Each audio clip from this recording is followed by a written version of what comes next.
어저께 고린도전서 7장 1절부터 이제 6절까지의 말씀 가운데서는 사도 바울이 우리 이 결혼에 대한 문제를 얘기하고 있습니다. 결혼에 대한 문제를 가지고 음행을 피하기 위해서 이 결혼을 하는 것이 좋겠다. 그렇게 얘기합니다. 정욕이 그만큼 이겨내기 어려운 인간에게 큰 유혹이기 때문에 그렇고, 그리고 그것이 몸이 가지고 있는 기본적인 그런 이 경향이기 때문에 그렇습니다. 그런데 문제는 이제 이 부분에 있어서 사도 바울이 물론 음행을 피하기 위해서라는 그 캐치프레이즈를 앞에 두었지만, 그럼에도 불구하고 그것이 결혼하라는 이유의 유일한 이유는 아닙니다. 고린도가 가지고 있는 그 문화적인 특성 때문에 유혹이 많아서, 그래서 그 부분을 먼저 얘기했지만, 결혼이라 하는 것이 원래 한 몸이기 때문에 서로에게 의무 주장이 가능하다. 남편은 아내에게, 아내는 남편에게 몸에 대한 이 권리를 주장할 수 있다. 그러면서 이제 서로 한 몸이라는 사실을 기억해야 한다라는 부분들을 얘기했고, 또 분방한다 할지라도, 기도할 틈을 얻기 위해서 분방한다 할지라도 거기에는 합의가 있어야 된다, 동등성이 있다는 것을 이야기했습니다. 이제 사도 바울은 그 다음에 이 독신과 그 다음에 이혼의 문제에 대해서 오늘 다루고 있는 거거든요. 독신은 어떤 위치를 가지고 있는지, 그리고 이혼에 대한 부분은 우리가 어떻게 생각해야 되는지 그렇게 말씀하고 있습니다. 먼저 사도 바울은 대전제를 얘기하고 있어요. 나는 모든 사람이 나와 같기를 원하노라, 그렇게 얘기하고 있습니다. 나와 같기를 원하노라, 이 말은 독신으로 살아가는 삶을 살기를 원한다, 그렇게 얘기하고 있는 거예요. 그러나 각각 하나님께 받은 자기의 은사가 있으니 이 사람은 저러하고 저 사람은 저러하니라. 결혼에 대한 부분이든지 독신에 대한 부분이든지 이 부분을 뭐라고 표현하고 있냐면 은사라고 얘기하고 있습니다. 여러분, 은사는 여기에서 얘기하는 은사는 성령의 은사와는 다른 우리의 인생이 하나님께서 주신 은혜, 하나님께서 주신 선물이라고 얘기하고 있고, 결혼도 하나님께 받은 선물이고, 그 다음에 독신도 하나님께 받은 선물이다, 그런 관점에서 사도 바울이 얘기하고 있는 것이죠. 그 가운데서 사도 바울은 독신의 삶 사는 그것도 선물이라고 얘기하면서 자기가 그런 삶을 살아가고 있는 거, 그와 같이 너희들도 할 수만 있다면 그렇게 했으면 좋겠다. 그러나 다 달라. 그 어떤 게 더 좋고 어떤 게 더 나쁘다고 얘기할 수 없는 거야, 그렇게 얘기하고 있는 것이죠. 사도 바울은 예전에 결혼한 적이 있었던 걸로 보입니다. 있었던 걸로 보여요. 왜 그러냐? 이 증인의 자격에 대해서 얘기할 때 보통은 결혼한 사람이 증인으로서의 자격이 있다, 그렇게 유대 사회는 평가했고, 사도 바울이 가는 곳마다 증거를 할 때, 복음을 증거할 때 그 신실성 가운데 하나도 유대 사회 가운데 이제 한편은 이방인이지만 한편은 또 유대인이니까 유대인 가운데 증언할 때 그가 결혼했어, 자격이 있어, 그렇게 얘기하는 부분이 확인되었을 것이기 때문에 그렇습니다. 그런데 이제 결혼한 적이 있는데 사별했는지 아니면 아내가 떠났는지, 사도 바울은 자기 스스로는 아마 그 부분들을 이제 이혼을 하지는 않았을 것 같습니다. 그런 가운데 이제 결혼을 했었지만 아니면 안 한 그 상황 가운데서 쭉 살고 있었을 가능성도 배제할 수는 없습니다. 그러나 사도 바울은 그 사도적 삶을 위해서 이것도 하나님께서 주신 것이라고 믿는 거죠. 아내와 이 선교지를 최전방 개척지, 그러니까 전선, 우리로 따지면 군인으로 따지면 전선이거든요. 전선 가운데 나아가서 이제 복음을 전하는 삶을 살아가는데 굉장히 고되잖아요. 한 곳에 정착할 수 없으니까 자녀와 아내가 한 곳에 정착할 수 없다는 건 굉장히 힘든 일입니다. 그곳을 돌아다니면서 여러 가지 위험과 비방과 조롱과 매질과 투옥을 당하는 그런 일을 당하는 사도 바울에게 있어서 어떻게 보면 이것은 하나님이 나에게 사도로서의 삶을 살아가는데 하나님께서 주신 은사가 아니겠는가, 그렇게 여기고 있는지 모르겠어요.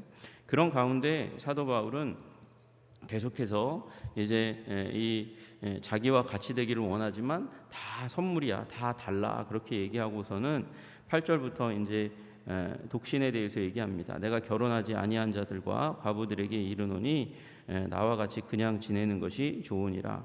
앞에 부분 결혼하지 아니한 자는 독신이고요. 과부는 남편이 먼저 이제 소천한 그런 경우입니다. 그럴 경우에 나와 같이 그냥 지내는 거 그거 좋다. 그게 더 좋은 거다. 그렇게 얘기하고 있습니다. 그러나 만약 절제할 수 없거든 이제 정욕의 문제에 있어서 앞에 부부의 정욕의 문제를 위해서 유혹받지 않기 위해서 결혼하라고 했던 것처럼 만약에 절제할 수 없거든 결혼하라 그렇게 얘기하고 있어요. 사도 바울은 여전히 몸이 가지고 있는 그 정욕 성적인 욕망이 얼마나 강력한지 그리고 그것이 불과 같다. 불은 특성이 무엇입니까? 불은 하나님의 불이 아닌 이상 사람을 해하고 소멸하는 특성이 있어요. 그래서 타는 것보다 정욕이 불같이 타는 것보다 훨씬 더 결혼하는 것이 낫다 그렇게 얘기합니다. 결혼한 자들에게 내가 명하노니 그 다음에 명하는 바는 내가 이 아내는 남편에게 갈라서지 말라 그렇게 얘기합니다. 이건 명령의 수준으로 하는 거예요. 그러니까 이혼하지 말라 그것이 하나님의 명령이다라는 것입니다. 그리고 11절에는 갈라섰으면 그대로 지내든지 그 상황 가운데 정욕의 문제를 해결하지 못한다던가 아니면 필요에 의해서 남편과 결혼해야 하겠다 생각한다면 그 남편과 원래 남편과 다시 화합하든지 해라 그렇게 얘기하면서 지침을 주고 있습니다. 남편도 아내를 버리지 말라 그 나머지 사람들에게 내가 말하노니 또 이건 주의 명령이 아니라 권고 사항입니다. 이제 앞에서는 이제 정욕의 문제로 고통하거든 결혼하고 헤어진 사람들 가운데서도 다시 결혼할 때 누구 원래 남편과 화합하도록 하라 그렇게 얘기하고 그 다음에는 12절부터는 권면사항입니다. 이는 주의 명령이 아니라 그렇게 얘기하면서 권면사항이라고 말씀하시는 것을 얘기합니다. 만일 어떤 형제에게 믿지 아니하는 아내가 있어 남편과 함께 살기를 좋아하거든 그를 버리지 말며 어떤 여자에게 믿지 아니하는 남편이 있어 아내와 함께 살기를 좋아하거든 그 남편을 버리지 말라. 불신자와 살아갈 때의 이야기를 하고 있는 거예요. 불신의 배우자가 있을 경우에 불신의 배우자가 믿는 자, 생각이 다름에도 불구하고 신앙이 다름에도 불구하고 그러면 신앙과 믿음이 다르다는 것은 가치가 다르다는 거거든요. 인생의 무게를 두는 어떠한 포인트가 다 다르다는 겁니다. 그럼에도 불구하고 함께 살기를 좋아하거든 그냥 함께 살아라 그렇게 얘기하고 있어요. 이 얘기를 왜 할까요? 여러분 이 고린도 교회 가운데서 이제 그걸 주장하는 사람들이 있기 때문에 그렇죠. 믿는 자들 가운데서 이제 이 헬라의 영향도 받고 그리고 유대 교회의 영향을 받은 사람들도 있는 거예요. 유대 교회 특별히 이 거룩에 대한 관점 이제 부정하게 되는 관점에 대해서 얘기할 때는 부정한 자와 이제 함께 있으면 부정하게 되는 것이죠. 시체를 만지면 어떻게 돼요? 부정하게 되는 것이죠. 그래서 그와 같은 관점으로 여자들과 남자는 함부로 접촉하면 안 된다 그렇게 얘기합니다. 왜요? 이 앞에 레위기나 이렇게 모세오경에 보면 유출하는 그 과정 가운데 있는 여인과 접촉하면 부정하게 되니까 그래서 피가 부정하고 그래서 그런 부분 때문에 여자들은 이제 주기적으로 부정하게 되는 그 가운데 있으니까 가까이 하는 걸 금해야 된다고 얘기하는 거예요. 여러분 그러니까 유대의 정결법은 내가 아무리 정하다 할지라도 부정한 것과 접촉하면 부정하게 되는 거잖아요. 그런 관점이 사도 바울도 아예 없는 것은 아니었어요. 앞에 보면 창기의 육체와 접촉하면 어떻게 돼요? 나도 부정하게 되는 거죠. 그래서 그 관점에 대해서 얘기를 했는데 그런 관점의 연장선에서 어떤 사람들은 뭐라고 얘기하냐면 불신자와 살아가면 불신자, 믿음이 없는 사람, 그 사람과 같이 살아가면서 네가 부정하게 되는 거야. 그러니까 불신자들과 같이 살아가고 있으면 이혼해라고 얘기하는 사람이 있는 거죠. 근데 사도 바울은 뭐라고 얘기하냐면 그 상대편 배우자가 불신자라 할지라도 당신과 함께 살기를 원하고 있다면 그러면 갈라서지 말라. 이것이 권면사항이다. 그렇게 얘기하고 있어요. 사도 바울은 왜 왔다 갔다 하는 걸까요? 사도 바울이 왔다 갔다 하는 이유가 무엇이냐면 그 밑에 이제 쭉 나와 있는데 사도 바울은 여전히 거룩의 관점에서 얘기하고 있어요. 여러분, 우리 이제 믿는 자의 거룩에 대한 관점은 달라지는 거예요. 여러분, 우리 믿는 자들의 관점으로는 사도 바울이 무슨 얘기를 하고 있냐면 14절 15절에 보면 믿지 아니하는 남편이 아내로 말미암아 거룩하게 되고 믿지 아니하는 아내가 남편으로 말미암아 거룩하게 되나니, 상대 배우자가 내가 그리스도인이고 상대편이 불신자인데 내가 그와 접촉하며 살아가면, 부부관계를 유지하며 살아가면 내 거룩이 그에게로 전가되어서 그가 거룩하게 될 수 있는 가능성이 여전히 있기 때문에, 그래서 갈라서지 말고 함께 살아라, 그렇게 얘기합니다. 그리고 그 거룩에 대한 이 영향력이 어디까지 가냐? 자녀에게까지 간다, 그렇게 얘기하는 거예요. 그렇지 아니하면 너희 자녀도 깨끗하지 못하리니 그러나 이제 거룩하니라. 그러니까 불신자 남편 아내와 함께 살아가면 그로 말미암아 자녀가 거룩하게 된다. 그러면 갈라서면 어떻게 되는 거예요? 부정하게 되는 일이 일어나는데 네가 살아주고 그리고 인내함으로 말미암아, 그 어떤 사람들이 얘기하는 것처럼 불신자와는 갈라서라고 얘기하는 걸로 말미암아 자녀까지도 계속해서 부정한 가운데 둘 수 있는데 네가 같이 살면 그러면 거룩하게 변화시켜준다, 그렇게 얘기하고 있는 거죠. 사도 바울은 이제 새로운 거룩에 대한 관점을 가지고 얘기하고 있는 거예요. 예수님은 거룩하신 분이죠. 그 거룩하신 분이 죄인과 함께 접촉하면 어떻게 됩니까? 원래 유대인의 관점으로는 예수님이 더러워져야 되는 거예요. 부정하게 돼야 되는 거예요. 여러분, 그래서 이 율법주의 관점 가운데 있는 사람은 예수님이 누구와 함께 밥 먹는 거요? 죄인들과 함께 밥 먹는 거, 그걸 대경실색했어요. 저거 뭐 하는 짓이지 막 얘기했어요. 왜요? 부정하게. 랍비라고 하는 자가 사해리와 함께 밥을 먹어, 창기들과 함께 밥을 먹어, 죄인들과 함께 밥을 먹어, 그러면 더럽게 되는 건데, 부정하게 되는 건데 왜 저딴 짓을 하는 거지? 그렇게 얘기했다는 것이죠. 그러나 예수님은 오히려 그 과정들 가운데 그들을 거룩하게 정결하게 만드셨어요. 그 예가 어떤 예입니까? 이 세리장 중에서 최고의 자리 가운데, 지역사회 가운데 최고의 자리 가운데 있는 세리장 삭개오가 변화되는 일이 그의 이제 집에 식탁 가운데, 잔치 가운데서 일어났잖아요. 여러분, 예수님은 탁월한 거룩이세요. 유대인의 거룩의 관점에 갇혀 있는 거룩한 자가 아니라 탁월한 거룩이세요. 그 탁월한 거룩과 접하니까 세리도 회개하고 세리도 변화받고 세리도 구원의 자리 가운데 들어오더라라고 얘기하는 것이죠. 여러분, 우리 지난주 금요일 날 우리 말씀을 나누었는데, 우리 예수님이 유대인의 관점으로 따르면 혈루증 걸린 여인이 만졌으니까 어떻게 돼야 됩니까? 부정하게 돼야 되는 거예요. 부정한 자는 능력이 없는 자죠. 여러분, 그런데 오히려 예수님은 그 혈루병 걸린 여인이 옷자락을 붙잡았는데 돌이켜서 두루 살피며 누가 내 옷 만졌어? 라고 얘기하십니다. 그런 가운데서 예수님이 하시는 말씀이 누가 나를 만져가지고 내 능력이 빠져나갔다, 그렇게 말씀하시면서 찾고 또 찾았어요. 그 과정들 가운데 제자들이 의문을 다는 거죠. 이렇게 많은 사람이 밀리고 예수님 주위를 둘러싸고 갔는데 그거 누가 만졌는지 어떻게 압니까? 그렇게 얘기하는 그 가운데서도 예수님은 찾고 또 찾으세요. 왜 그러셨을까요? 알려주시기 원하시는 것이죠. 유출병 걸린 여인이 나았어요. 그래서 예수님은 그 유출병 걸린 여인과의 접촉을 통해서 자기 자신이 부정하게 된 것이 아니라 자기 자신의 능력이 빠져나가서 그 여인의 유출병을 다 고쳐주신 것으로 말미암아 오히려 내 거룩으로, 내 거룩의 능력으로 그를 변화시키는 것이다 라는 것을 알려주신 것이죠. 그 전후에 나오는 얘기가 무엇입니까? 이 회당장 야이로의 딸이 죽었는데 예수님이 가서 그 소녀의 12살 된 소녀의 손을 잡았어요. 그거 유대인의 관점으로는 이거는 말이 안 되는 거거든요. 시체를 만지면 주검이 그 만진 자를 부정하게 만드는 게 너무도 당연한 거예요.